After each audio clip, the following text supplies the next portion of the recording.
আসসালামু আলাইকুম। কেমন আছেন আপনারা? আলহামদুলিল্লাহ আমি ভালোই আছি। এই যে এই ফুলটা দেখেন, এই ফুলটা এত সুন্দর লাগে, লাল ফুল।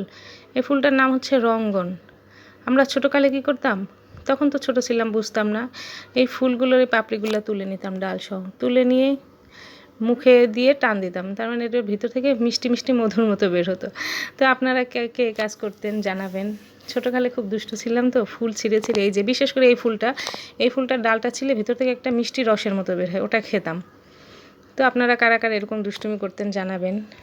এই যে ফুলগুলো খুবই সুন্দর, ফুল দেখলে আসলে মাথা খারাপ হয়ে যায়, দেখলেই মন চায় একটু ভিডিও করি। আচ্ছা, এই ফুলটা দেখেন তো, আমি এই ফুলটা অনেক জায়গায় দেখেছি কিন্তু নাম জানি না। পথে ঘাটে বা বাগানে প্রায় সব জায়গায় দেখা যায়, আপনারাও দেখেছেন, কিন্তু এই ফুলটার আমি নাম জানি না। আপনারা যদি কেউ এই ফুলটার নাম জানেন একটু জানাবেন প্লিজ। তো এই যে এটা হচ্ছে আমার ভাগ্নি, তো ভিডিও করতে চায় না, আমি জোর করে একটু ভিডিও করেছি ও খুব লজ্জা পাচ্ছিল। আর এই হরিণগুলো দেখেন, আমি বলেছি যে তুমি একটু হরিণের পাশে দাঁড়াও, তোমার ভিডিও করি, ও দৌড়ে পালায়।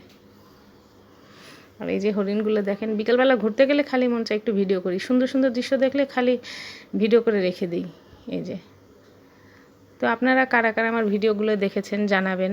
আর যদি আমার ভিডিওগুলো ভালো লাগে, লাইক কমেন্ট শেয়ার করে আমার পাশে থাকবেন। এই যে, আপনারা সবাই ভালো থাকবেন, সুস্থ থাকবেন আর সাবধানে থাকবেন। আল্লাহ হাফেজ।